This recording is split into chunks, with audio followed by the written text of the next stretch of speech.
Și sunt atât de multe beneficii dacă ne lăsăm anumiți de Dumnezeu.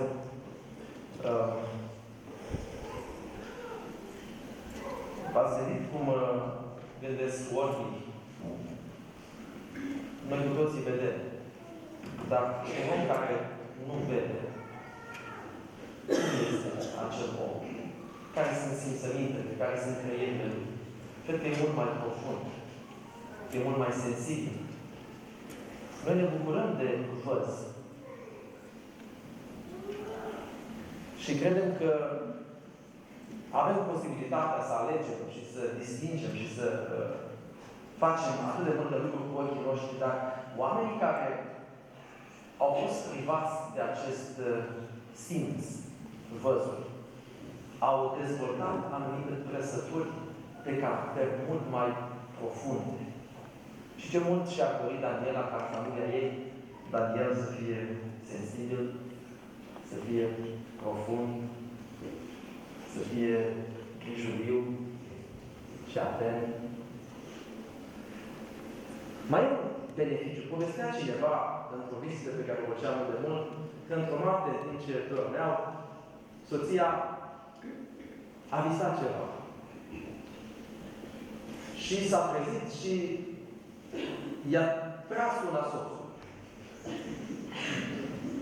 Acesta, speriat, a sărit. Neștiind ce s-a întâmplat, s-a uitat la ea, a văzut că, într-adevăr, doar nu a fost un gest intenționat. Și stau și mă gândesc ce bine că bărbatul acela a fost adormit în seara aceea de Dumnezeu. Că dacă ar fi adormit el, s-ar fi trezit și ar fi spus și el că a visat și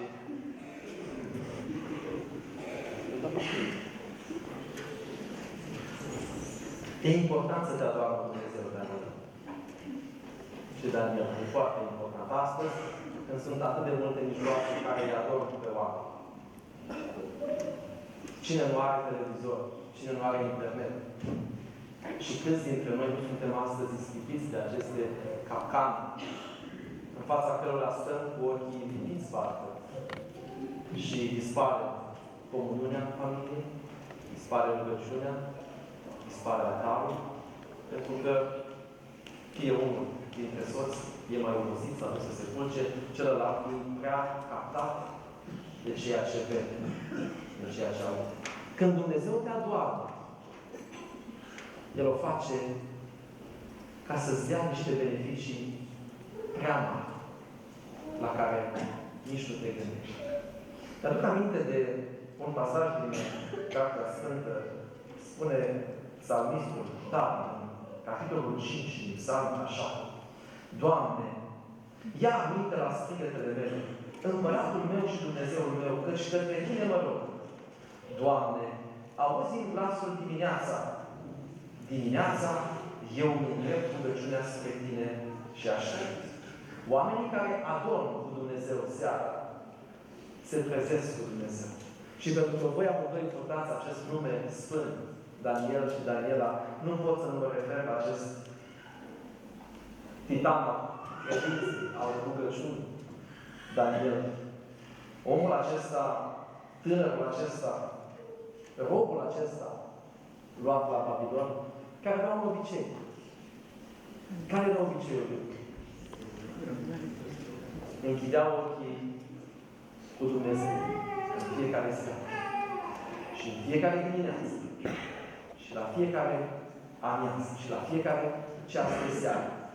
Închidea din nou ochii cu Dumnezeu. Și relația lui cu Dumnezeu era una atât de profundă. E important să te adoarmă Dumnezeu.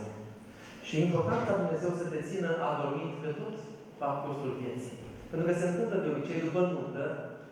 La început, tinerii sunt absorbiți de ceea ce văd, frumosul, văd acele aspecte care se întrepătrund, acele calități care sunt comune, dar după nuntă încep să apară diferențele între ei. Încep să apară defectele Pentru că fiecare om are și calități, are și părți pozitive, dar are și defecte.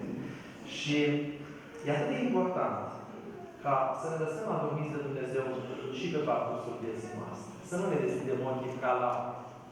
Pentru că dacă îi deschidem prea larg și vedem și aducem mereu în atenție, dar tu așa ești.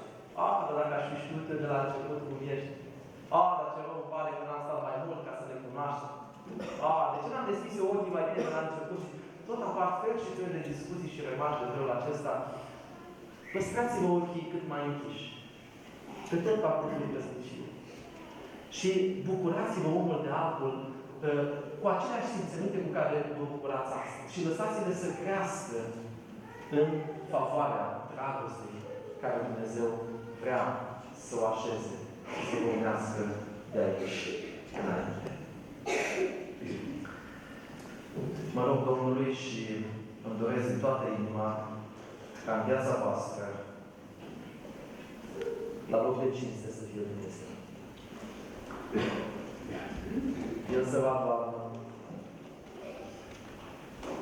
El să vă trezească. El să vă mențină alături preferare.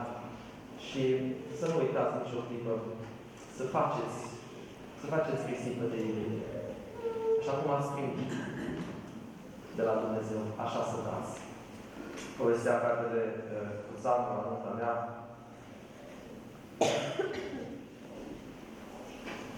Asta mi-a rămas în esență. Iubiți-vă extravagant, spunea el. Faceți risipă de iubire în viața voastră și veți vedea cât de plăcută este căsnicia și viața voastră. Și poate numele acesta e un nume predestinat.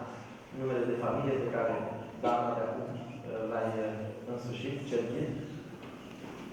Dacă e să ne gândim, numele acesta este atât, nu știu ce origine are numele de familie.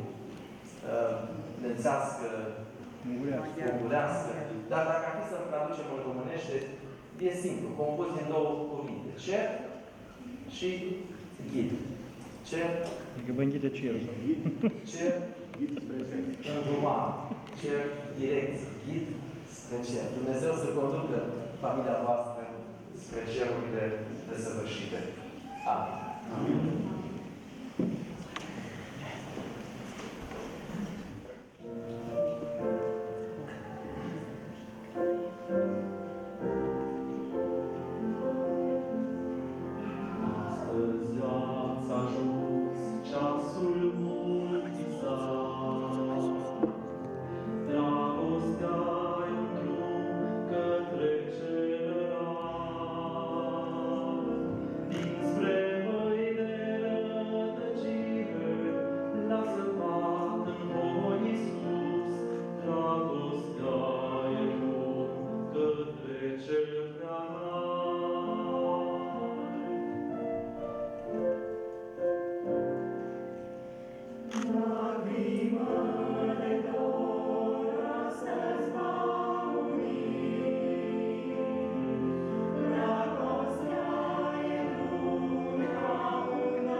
sau fără răbdare, Dani și Daniela, cu sau fără răbdare, mă adresez celor din sală, urmează unul dintre cele mai solemne momente, și anume cererea binecuvântării din partea lui Dumnezeu.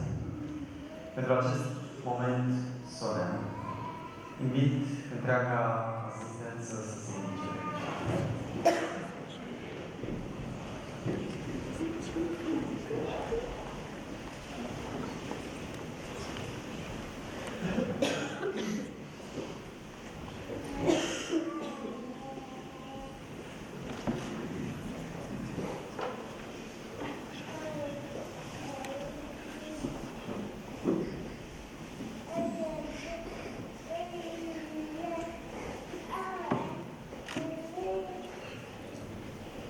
Noi trei vom pleca pe genunchi, dumneavoastră vă rog să rămâneți în picioare.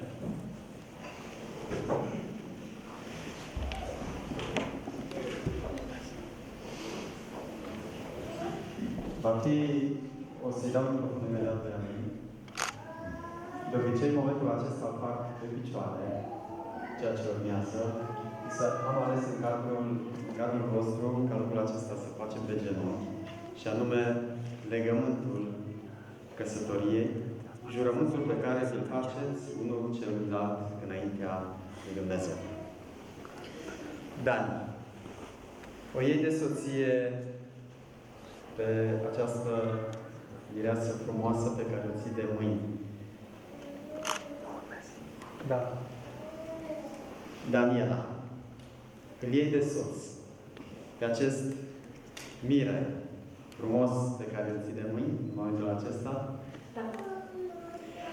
Dani, promit solemn înaintea lui Dumnezeu și înaintea martorilor să-i fii un soț credincios și iubitor în zile senine și mai puțin senine, în momente de bucurie și de tristețe, în momente de prosperitate și de sărăcie, în momente de sănătate și de boală, și să te păstrezi numai pentru ea cât vei trăi potrivit cu rânduiala lui Dumnezeu? Da.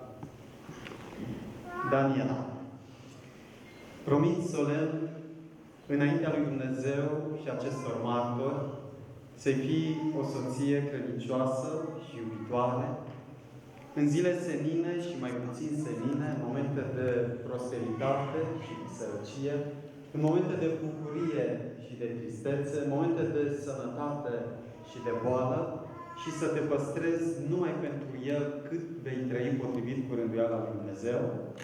Da. Auzind promisiunea aceasta, vă invit să luăm o atitudine de rugăciune pentru a cere binecuvântarea lui Dumnezeu asupra noi în familie.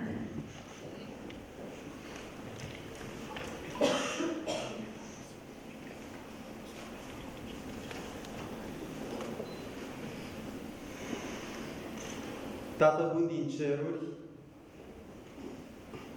îți mulțumim pentru fiecare ocazie de bucurie pe care o aduci în viețile noastre.